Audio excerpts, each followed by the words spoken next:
Hey everyone, it's Andrew at the Wyoming Dinosaur Center, and it's time for another Fossil Friday. I hope you'll indulge me for a little bit. I'd just like to take advantage of one of the great luxuries that evolution has afforded us as mammals.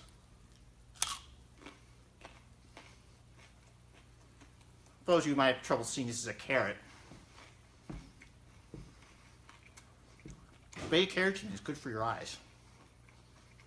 Okay, so there's a reason that I'm eating this carrot in front of you. There's a pretty good one. Carrots can be considered a kind of vegetation of a sort. It's plant food. Things that something like a giant dinosaur would be expected to eat. Excuse me, my mouth is kind of full of carrot right now. It was a big bite. But the thing about a lot of plant foods is that they're really hard to digest. And as I'm not talking, you can see how hard I'm having to work to process this carrot. Let me get a little closer. See how my muscles are moving in my jaw? Chewing our food takes a lot of time, especially with something as thick and as tough as a carrot. So what does this all have to do with dinosaurs? Well, you know what's funny when it comes to talking about dinosaurs? Everyone makes fun of T-Rex arms. Why don't we make fun of sauropod heads? This is a Brachiosaurus skeleton. This is a nice little model. Look at how small this head is on this massive body. This animal would have weighed anywhere from 20 to 40 tons. And its head is comparable to mine in terms of scale. That's kind of absurd when you think about it. But even more absurd is the fact that an animal this large is going to have to eat literal tons of plant life every day just to stay alive. So the big question is with sauropods, how do they consume enough food each day just to stay alive with a tiny head? Well, here's a secret, which brings us to this marvelous fossil right here. This is the skull of a sauropod. Just a spoiler, we're going to be talking a lot about sauropods on Fossil Fridays, as we find a lot of. This particular one was found at a quarry in the famous Como Bluff, Wyoming, so south of here where the original bone wars were fought, but that's a topic for another time. You can see this beautiful skull right here. There's the eye, the front of the nose, but the thing that we're most interested in are the teeth. See these very narrow peg-like teeth right in the front? These are different from the teeth that we have in our mouths, the one that I'm chewing the carrot up with right now. Those are called molars in the back of the jaw. Molars are used for grinding food to make it nice and digestible.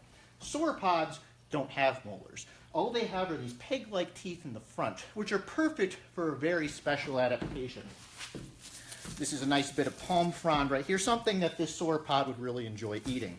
When you look at it, these teeth would have been used something like a rake to grab a palm frond and pull the vegetation out. Now that's all well and good, but what does that mean in terms of time it takes to eat food? Well, I'm still chewing this carrot. Now granted, if I wasn't talking all the time, it probably would have been done by now. But it takes a lot of time to chew that carrot up. Putting it in my mouth doesn't take much time at all. Swallowing it, even less time. Chewing it, most of the time. And if you look at the jaw of this sauropod, this jaw is incredibly weak. It's weaker than my own jaw. Even though this is an animal that would have been maybe 50 feet long and would have weighed 10 tons. The point I'm trying to make with all this is that sauropods didn't have the luxury of chewing their food just because there was no time for it. So in the same amount of time that I'm taking to process this carrot, which I'm still working on, this sauropod would have been able to swallow down a lot more food than I can in this brief amount of time. That's how sauropods got enough food to keep going. They're just constantly swallowing and swallowing and swallowing and processing it very quickly without taking the time necessary to chew it up in their mouth. So, see, I'm finally done with mine. It took me all of this whole episode to get through most of that carrot. But again, that sauropod would be able to eat just as much food in a fraction of the time. That's one of the reasons why they got as much food as they did, why they processed it as much. And there are other reasons too. We're going to be doing a whole series on the dietary habits of sauropods, which is just a fancy way of saying figuring out how they ate. The next step to that is,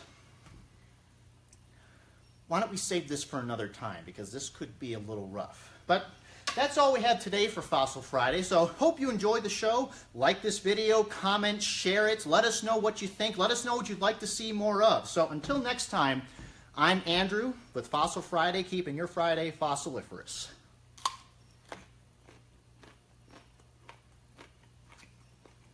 You know these used to be purple?